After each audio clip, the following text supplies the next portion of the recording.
Vous écoutez Habitat et Perspectives, les podcasts de Berval. Bonjour et merci de nous rejoindre pour ce nouvel épisode de notre série de podcasts consacrée à la construction et la rénovation de maisons. Aujourd'hui, on va parler d'un sujet qui nous intéresse tous, en tout cas les nombreux propriétaires ou les futurs propriétaires, la question de la valeur patrimoniale d'une maison individuelle, que ce soit lors de sa construction ou lors de sa rénovation. Et on en parle avec David Lacroix de Berval. Bonjour. Bonjour Isabelle. Et puis Alexandre Juvet d'Épargne Plurielle. Bonjour à vous. Bonjour Isabelle. Vous êtes conseiller en gestion de patrimoine. Alors, Alexandre, pour commencer, c'est quoi l'importance de la valeur patrimoniale d'un bien immobilier et pourquoi est-ce que c'est si important aujourd'hui ? Alors avant de répondre à la question, j'aimerais déjà répondre à une question qu'on me pose souvent. C'est est-ce que c'est intéressant d'acheter d'abord sa résidence principale ou d'abord un investissement locatif ? Et souvent, ce qui est fait par les Français, c'est plutôt un investissement en résidence principale, sauf que patrimonialement parlant, ça ferait plus de sens d'acheter un investissement locatif. Pourquoi est-ce qu'on se concentre, nous, sur l'investissement de la maison principale ? C'est parce qu'il y a l'affect qui entre en jeu ? Évidemment, il y a beaucoup d'affect. On a tous envie de pouvoir mettre son clou dans le mur, de faire un peu ce qu'on veut chez soi.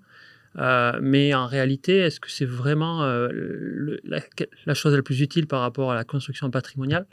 Pas forcément, parce que on peut très bien démarrer par un investissement locatif, un petit investissement locatif qui va permettre de générer des revenus complémentaires et augmenter sa capacité d'emprunt.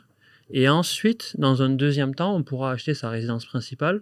Alors que si on fait l'inverse, souvent on va chercher à avoir la plus belle résidence principale possible. Donc on met tous ses œufs dans le même panier, c'est ça voilà, oui. L'idée. Ouais. Et du coup, on va épuiser sa capacité d'emprunt pour les 10 prochaines années, à moins d'être augmenté très fortement. Mais sinon, on se bloque en termes de création de patrimoine pendant une dizaine d'années. Point de vue intéressant, ça, David. Oui, c'est un point de vue intéressant et très logique d'un point de vue patrimonial et financier. Mais pas affectif pour le coup. C'est pas intuitif en tout cas. Pas bancaire. Parce que dans ma carrière, j'étais banquier et les banques, souvent, sont assez réticentes à vous prêter pour un investissement locatif alors que vous n'êtes pas propriétaire de votre résidence principale. C'est pour une question de garantie. Pourtant, je rejoins tout à fait les propos parce que effectivement, ça s'ajoute. Après, ça veut dire que si on ne peut pas prêter, on peut pas emprunter, il faut qu'on ait l'apport pour avoir son premier investissement locatif et qu'on puisse l'autofinancer. Mais je rejoins. On peut commencer par un premier petit investissement locatif et puis après grossir. Et effectivement, une fois qu'on a un patrimoine un petit peu plus conséquent, au bout de 7, 8, 9 ans, on a augmenté son pouvoir d'emprunt par le rapport charge-ressources. Donc c'est ça que vous conseilleriez aux jeunes ou aux futurs primo-accédants qui nous écoutent ? Alors après, bien sûr, chaque situation est différente. Oui. Ça dépend de où on habite. Est-ce qu'on habite à Paris ou en province ? Mais je dirais que en tout cas, d'avoir la réflexion et de considérer les deux options me paraît être une bonne idée. Ouais. David, lorsqu'on décide de faire construire une maison, quelles sont les caractéristiques qui vont le plus influer sur sa valeur patrimoniale ? Alors, le premier, c'est une très vieille loi de l'immobilier, l'emplacement et l'emplacement. Alors, nous, chez Berval, c'est notre spécialité. On construit beaucoup en zone urbaine. Il nous est arrivé de construire sur des 2-3 mitoyennetés, sur des rues. Je me souviens d'un projet particulièrement sur le Perreux-sur-Marne. On est quasi en triple mitoyenneté. On est sur une rue à sens unique. On est proche de la gare du Grand Paris qui est en cours de construction, pas très loin de la gare. C'est des projets sur lesquels il faut un chausse-pied pour pouvoir intégrer la maison. Mais c'est des projets sur lesquels vous réintégrez un habitat neuf, entouré d'un habitat qui est plus ancien, qui est plus vétuste, et vous avez du coup un bien que vous avez construit aux dernières normes, sous la RE 2020, donc avec une consommation énergétique qui est très maîtrisée, qui est dans l'environnement urbain, donc proche des commerces, proche des transports, donc il vous rend tous les atouts. Donc ça, en termes de valeur patrimoniale, vous avez une valeur forte, parce que vous avez l'emplacement, vous avez la technicité du produit, vous avez un produit qui correspond aux dernières règles ou aux normes architecturales, et vous avez un produit qui est très peu énergivore. L'emplacement, vous validez, vous confirmez, Alexandre, c'est vraiment la règle numéro 1 ? C'est effectivement une règle très importante.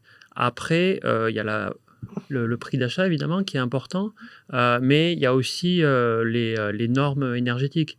Et le fait d'être aux normes environnementales les meilleures et d'avoir les matériaux les plus nobles, ça va permettre à terme de pouvoir avoir une plus-value sur sa résidence principale qui est exonérée pour l'instant, beaucoup plus importante. Donc pour moi, c'est un choix, lorsqu'on achète sa résidence principale, de comparer les différents promoteurs et de voir ceux qui ont le sens du beau et le sens de la qualité dans leur construction. Ça, c'est vraiment essentiel dans la rénovation. Dans la rénovation ou la construction? Les deux. Les deux, peut-être d'ailleurs, oui. Dans la construction, oui. En plus, nous, on est une FHQE, donc avec Cercal, donc nos maisons livrées sont certifiées. Sont certifiées une FHQE. Moi, il y a toujours une anecdote que je relève, c'est que je vois de temps en temps des biens à vendre sur le Bon Coin, d'autres sites, et les gens, les vendeurs se font référence au fait que ce soit une Berval, parce que c'est une marque. C'est une marque depuis 1932. Les maisons, si elles ont toujours conservé au fil des années, elles ont une plaque qui les identifie. Donc, c'est une plus-value de vendre une Berval, c'est une marque. Sur la rénovation, vous l'abordiez, Isabelle, c'est pareil. La rénovation, c'est remettre une maison au goût du jour, c'est continuer à bénéficier de l'emplacement, parce qu'il faut rester à l'endroit où vous êtes. Donc, vous avez une maison qui est bien située, qui est proche des commerces, qui est proche des transports, proche des écoles, c'est des choses importantes, proche des lieux de vie. Surtout dans un monde où on veille à moins se déplacer, en tout cas de manière individuelle, plus collective. Donc, c'est aussi, ça répond aussi aux critères de la société d'aujourd'hui, et d'avoir une maison qu'on relève par la rénovation, qu'on remet au goût du jour, qu'on remet dans des normes énergétiques, dans une consommation d'énergie qui est responsable et raisonnable. Ça aussi, c'est un gage de plus-value. Il y a beaucoup de sujets à aborder autour de ce thème de la transition écologique et donc ça, c'est déterminant pour le patrimoine, pour la construction du patrimoine. Oui. De nouveau, si on se place sur le côté des chiffres, le fait d'être sur les meilleures normes énergétiques va mécaniquement créer du patrimoine, parce que on constate aujourd'hui, il y a beaucoup de passoires énergétiques, c'est-à-dire dans des DPE F ou G, qui vont avoir beaucoup de mal à se revendre à la moyenne des prix du marché, et du coup, souvent, il y a une marge de négociation de 15 à 20% par rapport à la valeur médiane. C'est colossal, hein. Et ça, c'est simplement parce que le coût de la rénovation va être important. À hauteur de combien ? Alors là, si on a un pourcentage, c'est difficile à déterminer. C'est très variable. Des fois, j'ai cette question de la part de prospects. C'est coûte combien une rénovation? C'est combien en mètre carré? Même dans le neuf, c'est impossible de répondre à cette question, parce que sur une rénovation lourde, ça dépend de l'état de l'existence, ça dépend comment ont été faits les murs, comment sont les fondations, comment est le voisinage, comment est l'accès du terrain. Et c'est un ensemble de coûts qui peut être bas ou plus élevé et qui fait varier totalement le prix final. Mais en tout cas, une rénovation, c'est aléatoire. Et du coup, le risque est pricé par le fait que ça soit 15 à 20% moins cher quand on achète une passoire F ou G, par exemple. Qu'est-ce que vous conseilleriez à quelqu'un qui hésite entre faire construire ou rénover une maison en tenant compte des tendances économiques actuelles ? En fait, c'est très difficile d'y répondre. Moi, j'ai envie d'y répondre sur un axe différent, parce que le côté affect, ça, je ne peux pas y répondre pour la personne qui va acheter. Donc, c'est plutôt sur l'axe financier. Lorsqu'on achète dans le neuf, notamment, et qu'on fait construire une maison, on va pouvoir emprunter quasiment à 100%. Et ça, c'est hyper intéressant, parce que du coup, on va faire un effet de levier maximal pour l'acquisition de sa résidence. Lorsqu'on fait rénover, généralement, les banquiers vont être peut-être un peu plus réticents à financer trop de travaux, et donc on va souvent se retrouver à avoir un apport beaucoup plus important, et donc épuiser ces réserves que l'on a constituées année après année, ce qui est dommage, parce qu'aujourd'hui, on va emprunter à 3,2 par exemple sur 20 ans, et alors qu'on peut placer sur du long terme à des taux plus importants. Donc, c'est dommage d'épuiser l'épargne qu'on a mis de côté pendant de nombreuses années en potentiellement faisant une rénovation très coûteuse et sur laquelle on n'a pas le même effet de levier que dans le neuf, avec toutes les aides dont je n'ai pas parlé. Vous sentez une certaine frilosité pour la rénovation, justement, avec ce que vient de dire Alexandre, ou pas, David ? Non, pas forcément des établissements financiers, où je sens une frilosité. En tout cas, moi, sous cet angle-là, c'est sur le choix de l'opérateur qui est fait par le client. Les banques sont très attentives.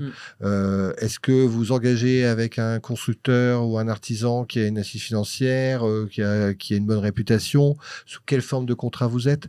Par exemple, en construction de maison, nous, on est en CCMI, c'est la loi de 1990, contrat de construction de maison individuelle, qui a un cadre protecteur pour le client acquéreur, avec une garantie de parfait achèvement, garantie de paiement sous-traitant, la dommage ouvrage. Tout cela est important. je rejoins les propos, c'est difficile de dire est-ce qu'il vaut mieux construire ou rénover. Déjà, il y a une grosse part d'affectif. Dans la construction totale, vous allez pouvoir, en respectant le PLU, avoir une maison qui correspond exactement à la distribution que vous voulez, alors que dans la rénovation, même si vous ajoutez des espaces, vous allez devoir quand même faire une partie avec l'existant.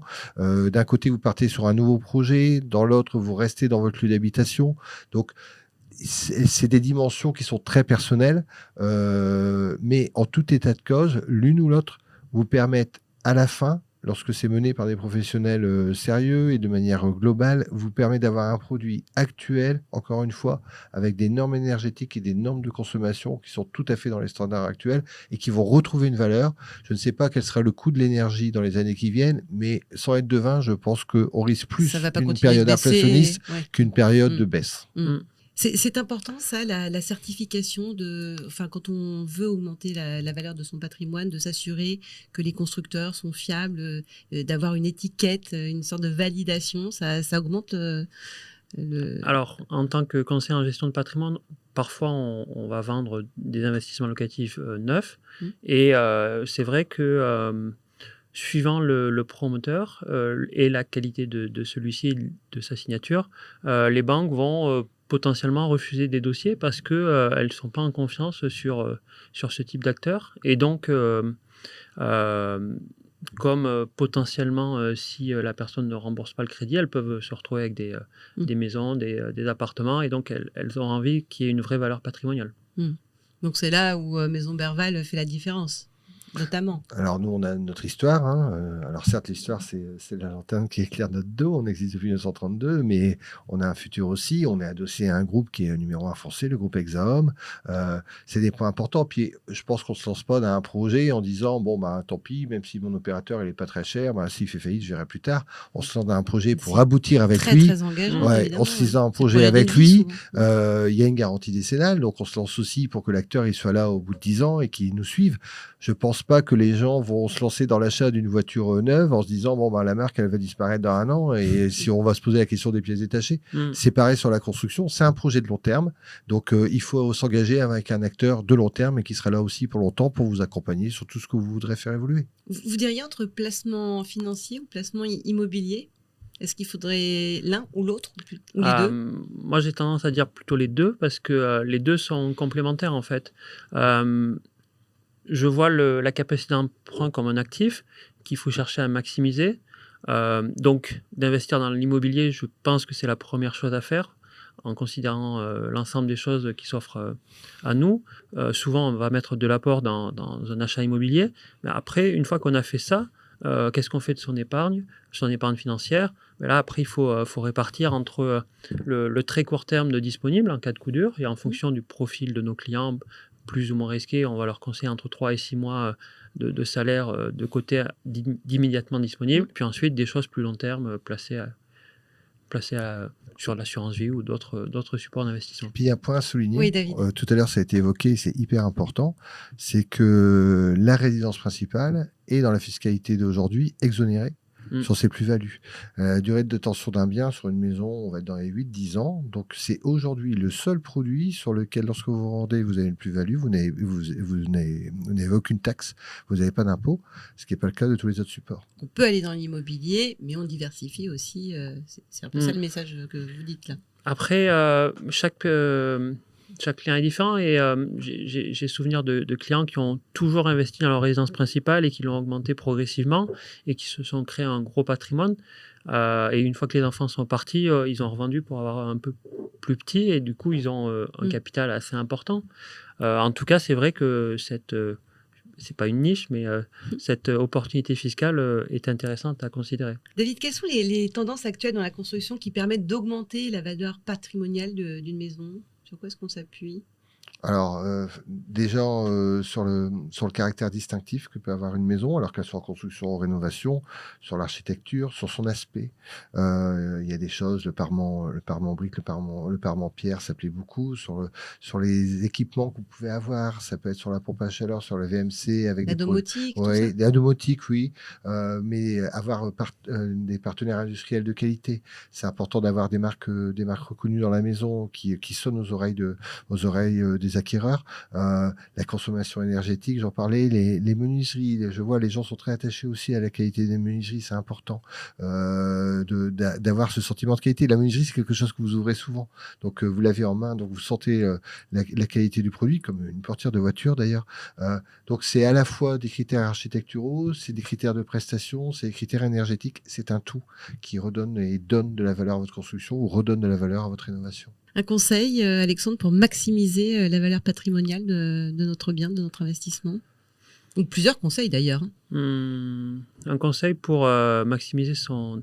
Je pense que déjà l'emplacement, on l'a dit tout à l'heure, c'est important parce que on le revendra d'autant plus facilement si c'est bien placé. C'est déjà un élément important à considérer. Peut-être la qualité aussi du produit. Alors même s'il y a plus d'investissement, mais ça vaut vraiment le coup, vous le recommandez, plutôt que d'investir sur quelque chose de moins qualitatif. Moins qualitatif. Alors, en fait, souvent, quand on va investir dans quelque chose avec un rendement facialement très intéressant, il y a toujours des loups cachés. Si la qualité énergétique, elle n'est pas forcément là, dans quelques années, on va se retrouver à avoir de l'argent à sortir pour faire des nouveaux travaux et on ne pourra pas avoir une ligne de crédit supplémentaire. Et donc, on va se retrouver à devoir sortir 10 000, 20 000, 30 000 euros très rapidement.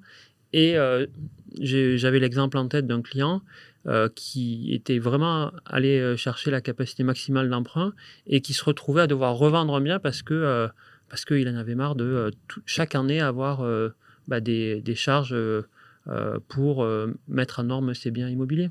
Donc il faut faire attention à ça, effectivement. David, quel conseil pour maximiser notre patrimoine? Je te dirais le premier, on l'a dit plusieurs fois, c'est la résidence principale.